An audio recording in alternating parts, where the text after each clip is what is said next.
Hey everybody, welcome to another episode of On the Paint Table. It's my weekly show where you see what I got done, what I'm working on, and what is coming up. So it's a new month, and therefore I get to do a new project just for me, and I decided to kick that off by continuing the, exploration of the history of Warhammer 40,000 by going to the next chapter, which is 2nd edition 40k. And I painted up a new incarnation. I think I'm going to keep doing this twice more this year, and then I'm going to change games. I have a plan. I have the rudimentary buildings of a plan that will basically have me paint an army over the course of 7 editions of Warhammer 40k. Because if we go to 8th edition, 9th edition, it's the game you're playing today, so it doesn't really do anything. That's today's contemporary Warhammer 40k, 8th and 9th edition. But if you go through until 7th, especially if you just leapfrog from 3rd edition into 7th edition as like the two-parter, I could do 6 episodes of this and explore kind of the evolution of an army through the ages. I finished up most of my Rogue Trader project. I managed to, thanks to some very nice people, acquire 2 of the remaining Marines. 3 of the remaining Marines I'm looking for to build my assault squad out. And then I also basically painted an entire army this week of the same type of army, so Flesh Terror Space Marine army, but using 2nd edition period miniatures. And having to even wrap my brain around that, because there was a miniature I was afraid wasn't 2nd edition, and so I didn't paint it. I think it's actually 3rd edition, because I know the 2nd edition versions of it. Anyway, this is a whole bunch of research I did. And it made me happy. It was a ton of fun. The models are fun and easy to paint. It's fun to scavenge for a project and try and find appropriate arms and weapons and things. And then get it all painted. So yeah, I got through 30 miniatures. 24 of them are for this Space Marine project for doing the 2nd edition sort of showcase. And then it's funny because the Rogue Trader army will appear in the first episode of 2nd edition as you show the transition between. Then the 2nd edition army will be in the second half of the 2nd edition videos, but also the first half of the 3rd edition videos. And then transform again into a 7th and 8th edition sort of version of the army. So I'm excited. This has been a lot of fun, doing something like this just for me. And February's basically got Chris and I working on the next leg of it as he paints up some 2nd edition orcs to put in his orc army. I also painted up the starter set, or my half of the starter set, the Soviet half for Lunar, Blacksite Studios, alternate history, 1970s, the Soviets get to the moon first skirmish game, kitchen table style game. And we filmed the first episodes. You'll see the Let's Play next week, and you can actually see the review of the rulebook if you want to get an overview of the rules and stuff today. And just started assembling bits and pieces for some other stuff like Eldritch Omens. I really liked the Chaos Space Marine models in it, and went and sort of dug through my bits to try and find appropriate miniatures to do a cool Chaos Space Marine army to 1,000 points, and I think I'm going to do Iron Warriors. I'm actually pretty excited about this. I found some cool Iron Wardsy stuff to paint up for a little Iron Warriors army. It's different from my Night Lords that I had for Kill Team, and I'm kind of jazzed about it. As I went looking for pieces for the 2nd edition stuff, I found some contemporary Chaos Space Marine bits in my storage unit as well, so I'm going to get those put together and check that stuff out too. And then of course I got a big arts and crafts project, because the thing I needed to get this Flesh Terror's army done for was to start doing the terrain that's period for 2nd edition. And I'm not going to spoil too much of that. I'll do a separate video series on those. So anyway, let's take a look at what got done and what is coming up. So first things first, here is my half of the 2-player starter set for Lunar, the brutal skirmish combat on Earth's moon. I chose to paint up the Soviet era half of the cosmonauts. Much fun was had. Now these are all multi-part. They're basically broken down into the legs and torsos, and then you get a variety of arms and equipment options for them. Everything from basically a space AK-47 through to things like mining hammers. You've got a ballistic knife, which actually shoots out if you want, net launching guns. This is an adhesive launcher and a det pack. And then this guy who had the option, this is actually from the star set. This is from the Lunar Icons character pack. These are the 5 star set miniatures. This was one I just had to paint. He has the option of a fancy space knife or a meat cleaver, and I made the only decision I could make, really, which was to have a cosmonaut with a meat cleaver. Now, they were primed, I think, not Grey Seer, what's the other one? Wraithbone. with GW contrast paints, and then washed down with Skeleton Horde, and then highlighted back up again with a little bit of Wraithbone, just to kind of clean up the basics. Then I used some, I think, Brass Scorpion for the helms after I lined it with a little bit of Agrex Earthshade. I used Lead Belcher for all the metallic bits, and then instead of the Sepia, I used, I think it's Militarum Green, Astro Militarum Green, for the sort of like combat padding and stuff too, and also on the ballistic shields. To finish them off, and then just highlights with Mephiston Red and a little bit of Wild Rider Red to give them the Soviet symbols and things. Super easy to do. Oh, Black Templar for the gloves, actually, as well. And all the weapons were base coated in it, too, just to give it a nice base coat. Then the bases were done with Astro Granite and dry brushed a little bit of Ulthuan Gray and White Scar. And then the victory lap was in Abaddon Black around the bases.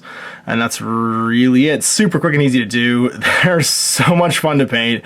And Jay and I played through the first. There was so much shouting and joke making and like tasteless comedy in our game. It was something.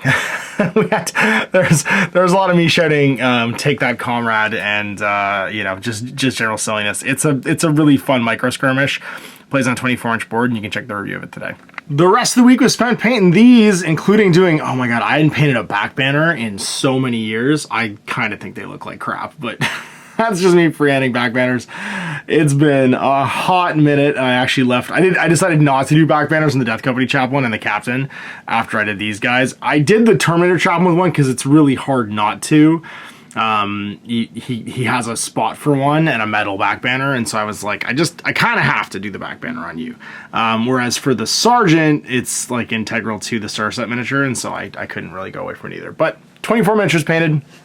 Classic captain, power fist, nice cape. He I got away with not doing one for because he has a metal backpack that doesn't have a banner on it, and so you don't really get a choice of a banner if you want to use the backpack he comes with. I did paint some gold laurels on him and do a little bit of freehand just to kind of make them pop. But same basic paint scheme for all these guys. They were just washed with like a thin down Corvus black over a black primer, and then the bases for the red, because you want that rich red for flushed airs, was Doombull brown. I did all the metallics with Iron Warrior, I think. It's the darker of the two metallics from GW. And then a little bit of Warpluck Bronze, I think, for the laurels, the the sort of like more ornate bits. And this is Captain Navarro. No, not Navarro. Navarro. That's what I named him. Captain Navarro. I couldn't remember what I painted on his shoulder pad there. These are actually GW decals, and some of the most frustrating decals I've used in a while because they're actually not individually cut on the paper. So you have to carefully cut around the decal to put them on. But these are actual GW flush airs transfers I've used here. On these guys, they sat okay. I had to use lots and lots of gloss varnish to get them to sit flat ability, even melting them. I tried it with Decal solvent and it didn't melt them enough to make them stick, but they turned out okay. I'm happy enough with them, and I got to get the project finished. To paint up some classic Death Company, along with a variety of close combat weapons, and Death Company Chaplain, a second edition Tech Marine, because you literally have to have a Tech Marine to use vehicles. And then I couldn't find, this is so frustrating, I had a Metal Furiosa Dreadnought that I thought was the original second edition one, and it turns out it was actually the third, fourth edition one with the two close combat weapons. And so the left Power Fist arm that I thought was a Stormbolter arm has a heavy flamer, and in second edition you can't do that. And my mania wouldn't let me finish building it. So I did have a Dreadnought for this army that I then scrapped like the middle of this week after desperately going through the storage unit trying to find the other Power Fist arm.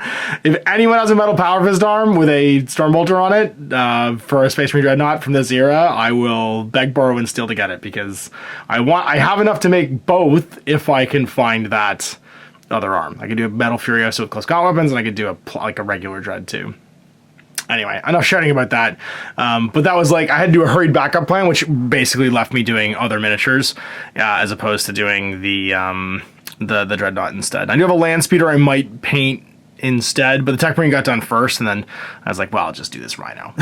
So I have a vehicle for a reason to be taking them. Metal Terminator Squad. I did not do the Terminator Sergeant model, and that was a choice. I do have one with the back banner, but I've always hated Terminators having back banners. I don't mind the character having one because I feel like he wouldn't be the one going into a Space Hulk all the time.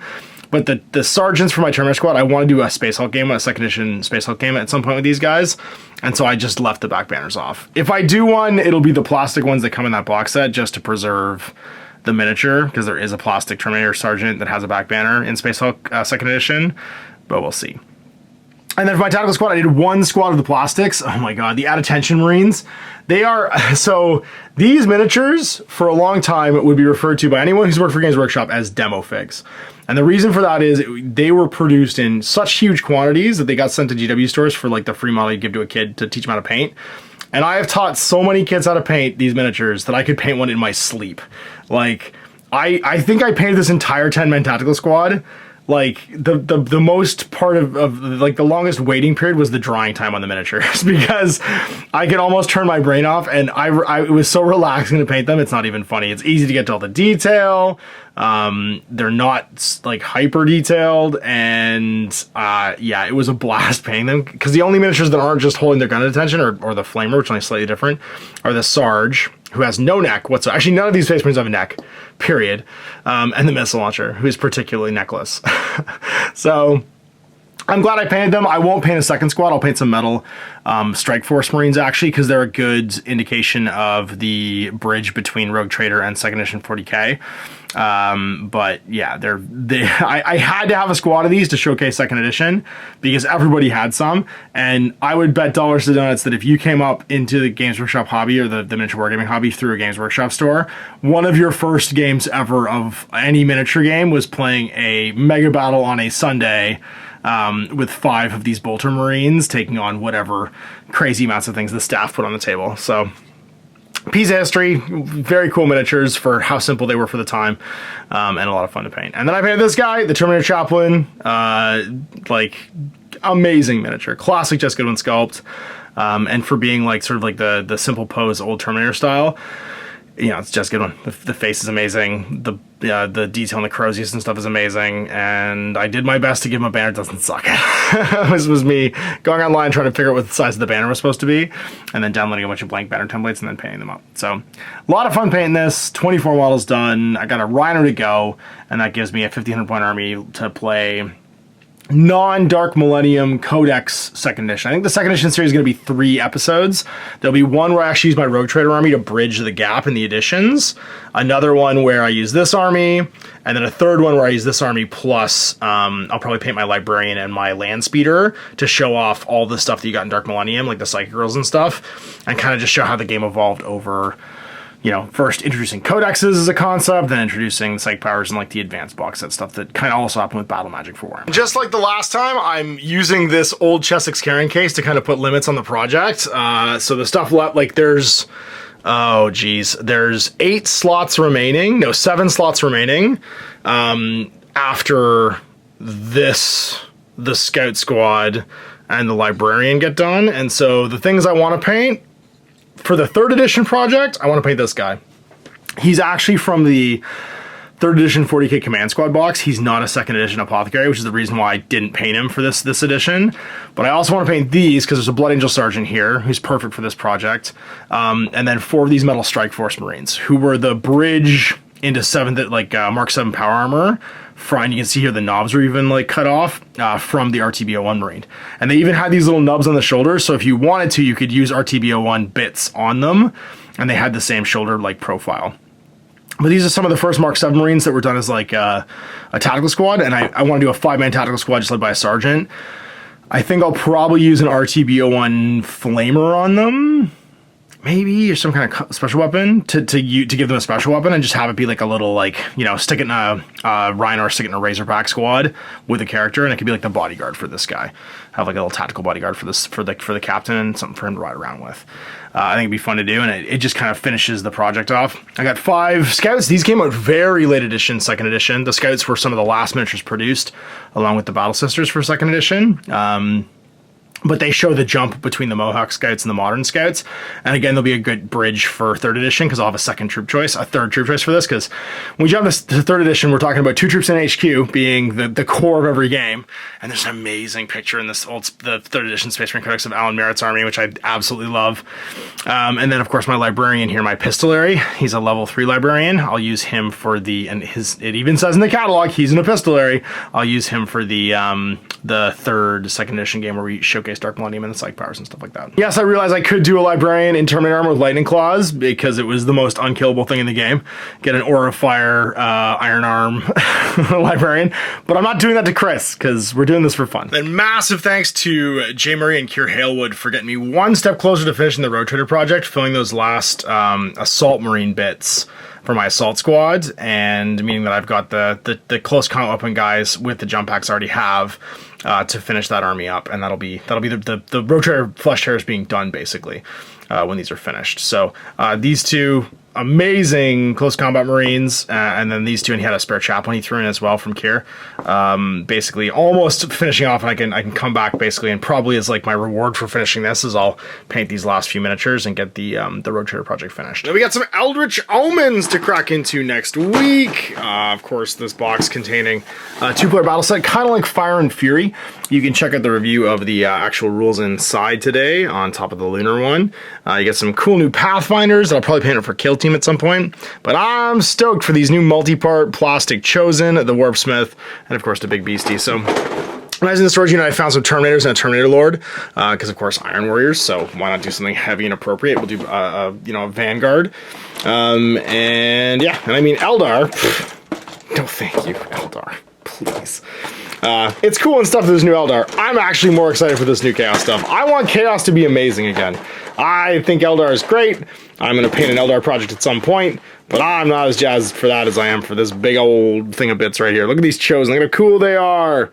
Tons of different head options, giant horns, tons of weapon options, and I feel like Iron Warrior is appropriate for having the Warpsmith and stuff in here too. So as much as everyone's like sort of excited for the path of the Seer and the path of the Eldar stuff, I'm pumped for these, and I'll do a cool Terminator Squad and Lord to go with them. I might even use some of these bits on the Lord to make them like fit the current aesthetic and stuff too. Look at that big Thunder Hammer, which I'm totally going to use. Axe, please, no thank you. And yeah, I do like a little 1,000-point force of this stuff. I might try and get my hands on the, because I had Shadow Spear, but I gave the other half to Owen.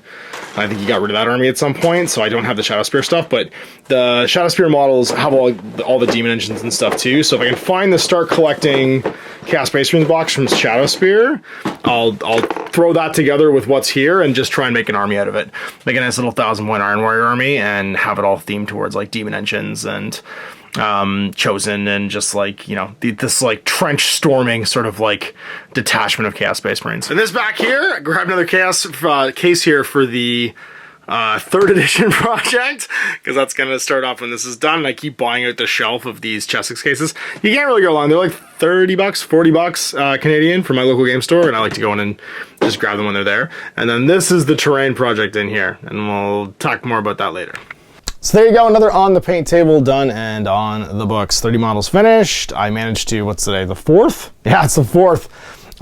So I got my February Just For Me project done in 4 days, which, I mean, I guess it'll go the rest of this weekend. It'll be done by the end of the weekend, and I can focus on Chaos Space Marines and back to reality of like stuff that people might actually care about that isn't just making me happy. But I did also get Lunar finished too for some showcasing some new indie content and stuff as well, which I'm happy about. So it was a productive week. And of course, whenever I'm painting stuff that is just for me, I'm super happy, you might be able to tell. And then can move on to, I've kind of like cleared my plate of like passion projects so that I can focus on all of the crazy new exciting things that are coming in and being done in the actual wargaming world that isn't the prehistory of 30 years ago. So big thanks for watching. We'll see you for what happens next week. Until then, I'm Ash. Happy wargaming. Hey there, I hope you enjoyed that video. There are tons of other games already recorded for you to watch. Click over to my channel page if you haven't already, and have a look through the dozens of playlists full of videos. I guarantee you'll discover a game you haven't seen played before. I put out new videos 7 days a week, and every day is themed to a different genre as I continue to explore the wider world of gaming. Of course, none of that's possible without you, the viewer, so click a like and subscribe if you'd like to stay on top of what's happening here daily. My 2 kids and I are massively grateful to be able to have the flexibility of this job so I can always maximize my time with them. If you want to support me continue to put out this content, it's only possible because of my amazing backers on Patreon who support the studio, equipment, and model cost, as well as being how I make the bulk of my living. You can also help out by buying a t-shirt through Spreadshirt, a measuring gauge or widget from Death Ray Designs, or buying one of my games and supplements like Last Days, Gamma Wolves, and Blaster. As a way of showing my appreciation, patrons get early access to new games and supplements that I write throughout the course of the year. Huge thanks for watching, it really does help out, and happy gaming.